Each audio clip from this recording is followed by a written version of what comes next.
So let us look now to extending serverless architecture with Amazon API Gateway. Amazon API Gateway is a fully managed service that enables you to create, publish, maintain, monitor, and secure API at any scale. You can use it to create representational state transfer, RESTful, and WebSocket APIs that act as an entry point for applications so they can access backend resources. Applications can then access data, business logic, or functionality from your backend service. Such services include applications that run on Amazon EC2, code that runs on Lambda, any web application, or real-time communication applications. API Gateway handles all the tasks that are involved in accepting and processing up to hundreds of thousands of concurrent API calls. Such calls might include traffic management, authorization, and access control, monitoring, and API version management as well. API Gateway has no minimum fees or startup costs. You pay only for the API calls you receive and the amount of the data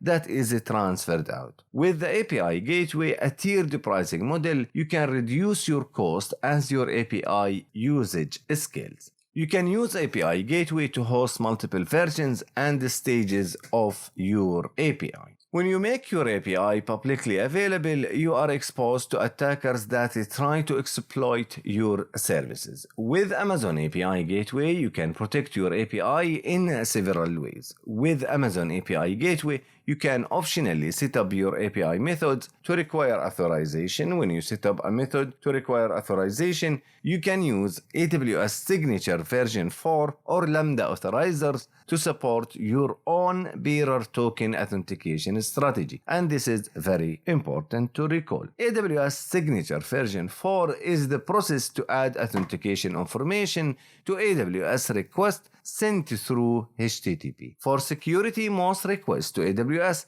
must be signed with an access key, which consists of an access key ID and a secret access key. You use these AWS credentials to sign requests to your service and authorize access. Like other AWS services, you can retrieve temporary credentials that are associated with a role in your AWS account by using Amazon Cognito. A Lambda authorizer is a Lambda function that authorizes access to API by using a bearer token authentication strategy like auth.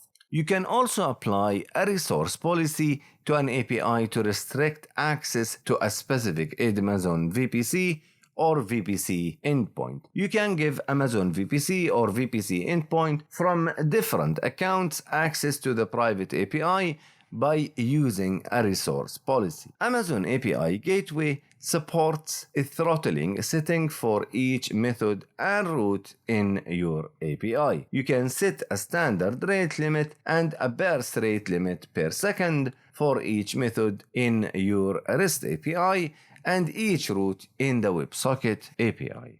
Additional to that, you can use AWS WAF to secure your API gateway, the web application firewall that help you to protect your web applications from common web exploits that could affect the availability, compromise security, or consume an excessive resources. You can use Amazon API Gateway to provide the API layer for your application, and this is an example of a common architecture with Amazon API Gateway. In this example, we have a front-end client application and application service send the traffic to API Gateway over the internet. Amazon Cloud Front is used to cache static content. API Gateway abstracts and exposes APIs that can call various backend applications. These applications, including Lambda function, Docker container, running on an EC2 instances, virtual private cloud, or any publicly accessible endpoint. If necessary, API Gateway can cache those responses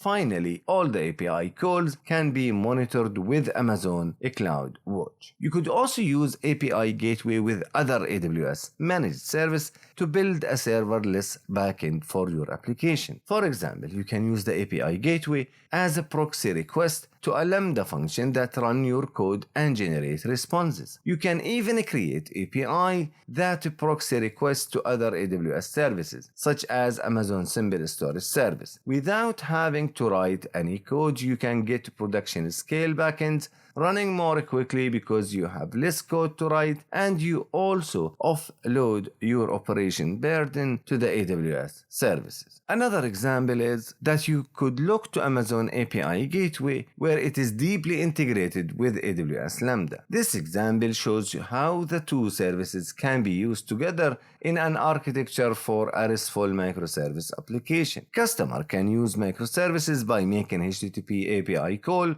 and Amazon API Gateway hosts that RESTful HTTP request from and responses to your customer. In this scenario, API Gateway provides built-in authorization, throttling, security, fault tolerance, request response mapping, and performance optimization. AWS Lambda contains the business logic to process incoming API call and uses DynamoDB as a persistent storage. Amazon DynamoDB persistently store data and scale based on demand. Because microservices are designed to do one thing well, schemaless NoSQL data store is a regular incorporated. You could also use Amazon Gateway with a serverless mobile backend. Consider this another example of how Amazon API Gateway can be used with Lambda in a serverless architecture as the gateway to the backend for mobile application. Mobile apps are expected to have a fast, constant, and feature-rich user experience. They often have a global footprint. Further, mobile user patterns are dynamic with unpredictable peak usage. Mobile apps require a rich set of mobile services that work together seamlessly without sacrificing the control and the flexibility of the backend infrastructure. A mobile app sends a request to Amazon API Gateway, which forwards the request to a Lambda function that calls Amazon Cognito, an AWS security token service (STS), to manage the identity. Amazon Cognito authenticates users of your mobile app through an external identity provider that supports security assertion markup language (SAML), or using the OpenID Connect, or the social IDP external broker, for example, like Facebook, Twitter, and Amazon. After the identity of the mobile user is confirmed, another Lambda function runs the core business logic of the app. Now let us look to the challenges of microservices application with AWS Step Function, and this is one of the new services that most likely you will get more questions about them in the exam. As your application grows in size, the number of components increases, and many pattern of which tasks to run in which order are possible. Consider a microservice application that is built by using Lambda function. You might want to invoke a Lambda function immediately after another function, and only if the first function runs successfully, you might want two functions to be invoked in parallel and then feed the combined results into a third function. Or you might want to choose which of two functions is invoked based on the output of another function. Function invocation can result in an error for several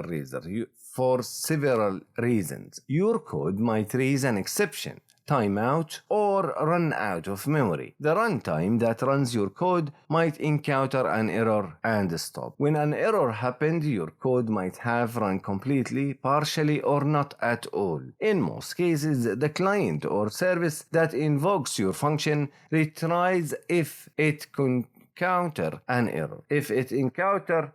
error during the execution. So your code must be able to process the same events repeatedly without unwanted effects. If your function manages resources or writes to a database, you must handle cases where the same request is made several times. So you need a way to coordinate the components of your application, and this coordination layer must be able to scale automatically in response to changing workload and to handle errors and timeout. It must also maintain the state of your application while it is running, such as tracking which step is currently running and storing data that is moving between the steps of your workload. These features help you build and operate your application. You also want visibility into your application so that you can troubleshoot errors and track performance. So AWS Step Function is a web service that enables you to coordinate components of a distributed application's microservices by using visual workflows. Step Functions provides a reliable way to coordinate components and step through the function of your application.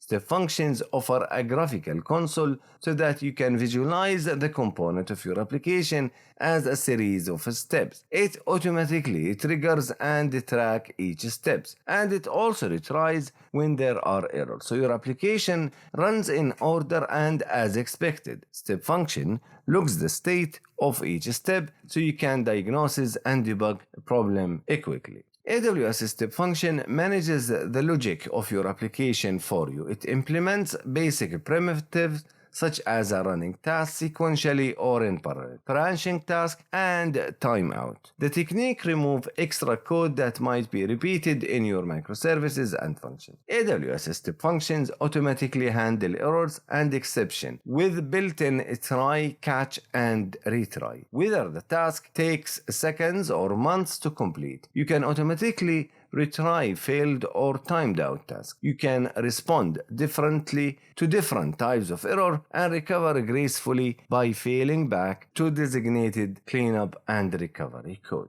So AWS Step Functions enable you to create and automate your own state machine within the AWS environment by using the JSON-based Amazon State language. This language contains a structure that is made of various state, task, choice, error handling, and more. Remember guys, all of these step function and the state machines, we are using them in the real Amazon warehouse. So keep in mind that this is why we are discussing those. A state machine is a collection of states that can do the work. A common example of a state machine is a soda vending machine. The machine starts in the operating state, waiting for a transaction, and then moves to soda selection when money is added. Next, it enters a vending state where soda is deployed to the customer after completion, and the state returns back to operating. A finite state machine can express an algorithm as a number of states. Their relationships and their input and output state are elements in your state machine. Individual state can make decisions based on their input, perform action, and pass output to other states. So the state type, you can perform various functions in your state machine. You can do some work in your state machine like a task state. You can make choice between multiple branches of a state machine to run a choice state. You can stop running a state machine with a failure or a success, a fail state or a succeed state. Pass its input to its output or inject some fixed data as a pass state. You could also provide a delay for a certain amount of time or until a specified time and date like a wait state. You can also begin a parallel branches to run in your state machine like a parallel state, and you can dynamically iterate steps or a map state. And this will take us to Amazon State language. You can define a state machine by using the Amazon State language. The Amazon State language is a JSON-based structured language, and AWS Step Functions that represent the JSON structure in a real-time graphical view. In this way, you can visualize your state machine directly in the Step Function console. You could also see an example of state machine with two task state type if you refer back to the AWS documentation. And by this, we finish this module 13, and this will take us to the challenge lab implementing a serverless architecture for the cafe.